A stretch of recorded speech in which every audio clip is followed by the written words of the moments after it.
अस्सलामु अलैकुम वरहमतुल्लाहि वबरकातुहू बिस्मिल्लाहिर्रहमानिर्रहीम। नाज़रीन, वीडियो बड़ी ये अहम है और नाज़रीन जब आप इस वीडियो को मुकम्मल देखेंगे तो इंशाल्लाह आपको बड़ा कुछ सीखने में मिलेगा। तो नाज़रीन, जाकिर नाइक हाफिज़हुल्लाह के ताला के सामने एक सिख यानी कि लड़की कह रही है कि मैं सिख बरदरी से ताल्लुक़ रखती हूँ और मैं इस्लाम के अंदर दायरे इस्लाम में दाखिल होना चाहती हूँ, यानी इस्लाम कबूल करना चाहती हूँ, लेकिन मेरे बाप ने बड़ी ही घटिया शर्त रखी है। नाज़रीन, आखिर वो कौन सी शर्त रखी है और कौन सी ऐसी बात है कि जो ना जाकिर नाइक हाफिज़हुल्लाह ताला के सामने वो लड़की बयान कर रही है।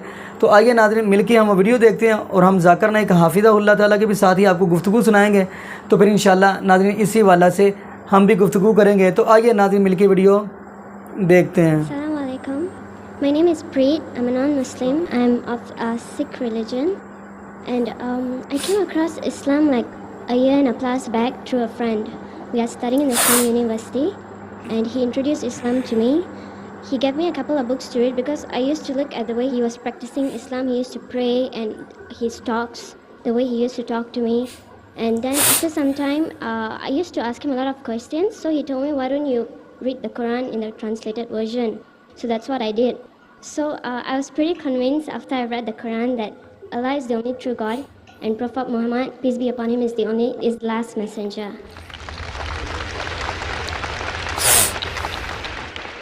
But after some time, my parents came to know about it and they are very religious.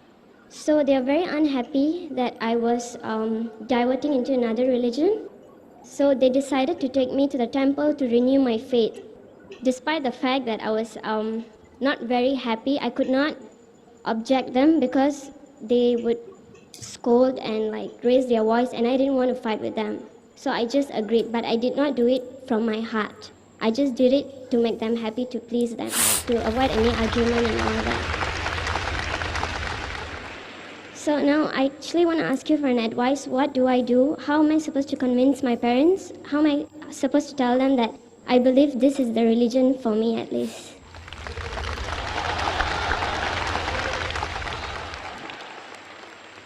Sister asked the question that she had been studying Islam since the past 1.5 years, and she liked the teaching, she read the Quran, she got convinced that there's one God and Prophet Muhammad is a messenger, and later on when the parents came to know, they took her back to the temple, and though she unwillingly had to obey the parents, she's asking, how can I convince my parents? There is a talk I've given, and there's a book of mine, Concept of God in Major World Religions.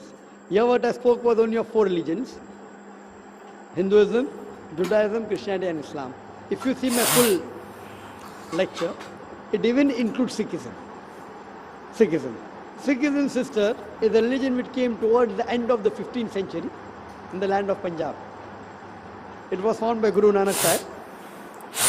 And what the scholars say, it's an amalgamation of many of the teachings from Hinduism and Islam.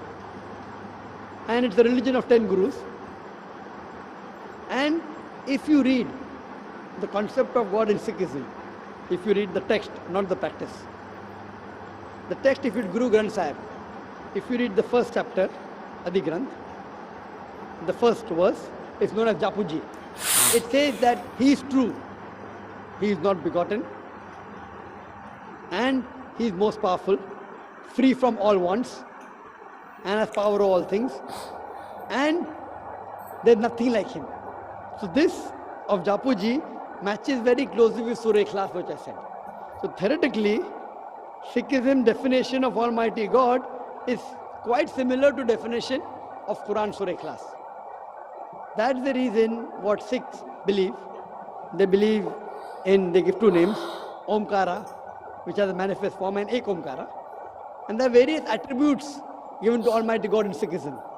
They call Almighty God as Sahib, which means Lord. They also call him as Rahim, merciful. They call him as Kareem, beneficent. They call him as Vaheguru, one true God.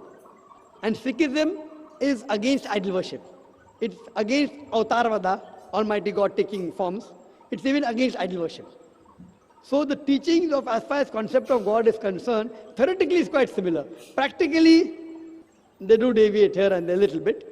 But otherwise, as far as concept of God is concerned, it is quite similar. What my advice to you would be, you can give the translation of the Quran even to your mother and father and ask them to read and tell them that, can you point out something which is not good or something which disagrees?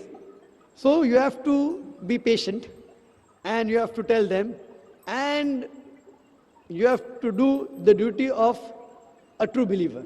First, I would like to know that you did say that you read the Quran, and you did also say that you believe in one God, but you never said whether you accepted Islam or not. But by believing there is one God, believing idol worship is wrong, believing in Prophet Muhammad Sallallahu Alaihi Wasallam, you do enter into the fold. But whether you did accept or not, I'm not aware. I would like to ask you, sister, that would you like to accept Islam? Yes, I would like to, but at this moment, I would want to know how am I supposed to convince my parents first, because I don't want to do something like they are not of the knowledge. And I told my parents that if I'm going to take any step, I will inform you. You will be informed before I take any step. That's right. So what I would request you, as I told you, that you can give my DVDs to your parents. There are various DVDs. And I know that so much of misconception there about Islam that most of the non-Muslim would get afraid. Oh, you're becoming a Muslim, that means you're becoming a terrorist. No, you're going to follow religion of terrorists, you're going to violence.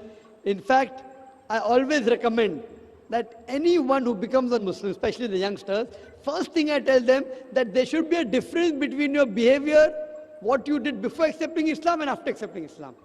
And as my son Farik, he told in his lecture that paradise lies beneath the feet of your mother. Even for you, sister, your paradise, even if your mother is a non-Muslim, paradise is there beneath the feet of your mother. Whether your mother goes to paradise or not is secondary. You understand, no? Because you have to love your mother, you have to respect your mother. That does not mean that if you become a Muslim, you have to disrespect your mother.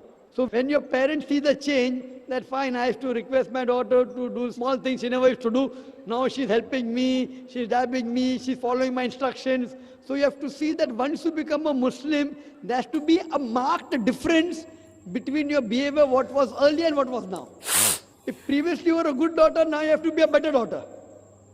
And when they ask you why, you say this is the teaching of the Quran, this is the teaching of the Prophet. So once they find a marked difference in your behavior, in your kindness, in your obedience, if you are following 50%, try and follow 99.9 or 100%. If you are following 90%, try and follow 100%. Only those things, what they tell you, which goes against the teaching of the Quran and teaching of Prophet Muhammad, peace be upon him, those are the only things you should abstain from. Besides that, all what she tells you, even though you may not like it, you should do. So there should be a marked difference. For example, they may tell you, okay, wear clothes which are blue, and blue is not a favorite color. So if blue is not a favorite color, if your mother likes it, wear it. So she gets happy. You have to look after her, you have to care for her more, so that they should be forced to ask, how come this change is there? So once they are forced to ask you how the change is, because these are the teachings of the Quran. And that's what my son told in his lecture, what I gave a gist. So this is their sister. At the same time, you have to try and remove the misconception. I've written a book on the most common questions asked by non-Muslims. That book, I think it will be available outside. I request the volunteers to give a copy to her. And these normally try and clarify the misconception what the media has spread about Islam. So if you give that book to read to your mother and father, maybe they will understand part of it, if not completely, and give the translation. And what I would say that never disrespect your parents. Even if they do things which are wrong, you as a daughter should not disrespect. As the Quran says, you can't say oof to them also. But same time, only those things what they tell you which is against Allah and His Rasul, these two things, is the only time you can disagree, but politely. All the other things you go out of the way to convince them and to be good to them, be kind to them. There should be a marked difference. And then inshallah, they will be happy. Initially, they would feel a bit sad because, but natural, they would think that you're going into a wrong religion. But later on, because of a behavior, they'll get convinced, and you never know, you may be the Zariya for the Jannah. Like your mother, paradise lies beneath her feet, maybe you may be the Zariya, you may be the path which will lead your parents to paradise. Hope that answers the question, sister. جی ناظرین، آپ نے یہ video ملاحظہ فرمائی تو ماشاءاللہ ذاکر نائک حافظہ اللہ تعالیٰ بڑی اہم گفتگو کر رہے تھے، اور میری دعا ہے اللہ پاک ان کو صحت، تندرستی والی، ایمان والی لمبی زندگی دے۔ تو آئیے ناظرین، اسی والا سے ہم بھی بات کرتے چلیں کہ یعنی کہ اس کے کہنے کا مطلب اسلام میں داخل بھی ہوں گی اور میں مندر بھی جاؤں گی۔ تو ناظرین، پہلے نمبر پہ اگر یہ چیز دیکھی جائے، دار اسلام میں داخل ہونے کے بعد بھی بندہ شرک کرے، یعنی غیر اللہ کے سامنے اپنے سر کو جھکائے، جبین نیاز کو جھکائے، تو پھر اس کے اسلام لانے کا کیا فائدہ؟ اگر ویسے دیکھیں، اگر ایسے جائیں، مثال کے طور پہ ہم ناظرین اسلام، دائرہ اسلام میں داخل ہو گئے اور ہم ایسے ہی قبروں کو پوجتے پھریں، یعنی قبروں کو اپنا سر ان کے سامنے جھکاتے پھریں، تو اس سے بڑا شرک کیا ہو سکتا ہے؟ تو اس لیے تو اللہ پاک نے قرآن پاک کے اندر بھی یہ بات فرمایا یہ سورہ لقمان آپ پڑھیں گے تو آپ کو یہ بات ملے گی۔ فرمایا وَإِذْ قَالَ لُقْمَانُ لِابْنِهِ وَهُوَ يَعِظُهُ يَا بُنَيَّ لَا تُشْرِكْ بِاللَّهِ وَإِنَّ الشِّرْكَ لَظُلْمٌ عَظِيمٌ، یعنی لقمان حکیم اپنے بیٹے کو یہی تو بات کہہ رہے ہیں کہ اللہ کے ساتھ شرک نہ کرنا، کیونکہ شرک بہت بڑا ظلم ہے۔ تو ناظرین ایسے ہی دیکھا جائے، دیکھیں اللہ پاک نے ہر چیز ہمیں عطا فرمائی ہے، یعنی اللہ پاک نے ہر نعمت ہمیں دی ہے، ہاتھ دیے ہیں، پاؤں دیے ہیں، آنکھیں دی ہیں، ہر اللہ پاک نے ہمیں نعمت دی ہے۔ تو ہم اللہ کی نعمتیں کھا کے، یعنی کہ اللہ کا ہم ہنڈا کے پھر اپنے سر کو غیر اللہ کے سامنے جھکائیں تو یہ اللہ کو برداشت نہیں ہے۔ تو ایسے ہی ناظرین ہم صحیح بخاری کی حدیث دیکھتے چلیں تو نبی پاک صلی اللہ علیہ وسلم نے یہ دعا کی تھی، کیا فرمایا؟ لعن اللہ الیہود والنصارى قبور انبیاء، یعنی کہ نبی پاک صلی اللہ علیہ وسلم نے فرمایا تھا کہ لعنت ہو یہود و نصارہ کے اوپر جنہوں نے اپنے نبیوں کی قبروں کو مساجد گاہ بنا لیا، یعنی سجدہ گاہ بنا لیا۔ تو ساتھ نبی پاک نے کیا فرمایا؟ اللہ میری قبر کو سجدہ گاہ نہ بنانا۔ اور دیکھیے جو بندہ غیر اللہ کے سامنے سجدہ کرتا ہے، جبین نیاز جھکاتا ہے، اس کے اوپر تو اللہ کے نبی حضرت محمد رسول اللہ صلی اللہ علیہ وسلم نے لعنت فرمائی ہے، فرمایا لعنت ہو ان لوگوں کے اوپر۔ تو ناظرین اگلی بات ہم کرتے چلیں، اب اللہ رب العالمین کی وہ ذات ہے جو یہ بھی سوال کرتے، جیسا کہ قرآن پاک کی آیت ہے قُلْ أَرَأَيْتُمْ إِنْ جَعَلَ اللَّهُ عَلَيْكُمُ اللَّيْلَ سَرْمَدًا إِلَى يَوْمِ الْقِيَامَةِ مَنْ إِلَٰهٌ غَيْرُ اللَّهِ۔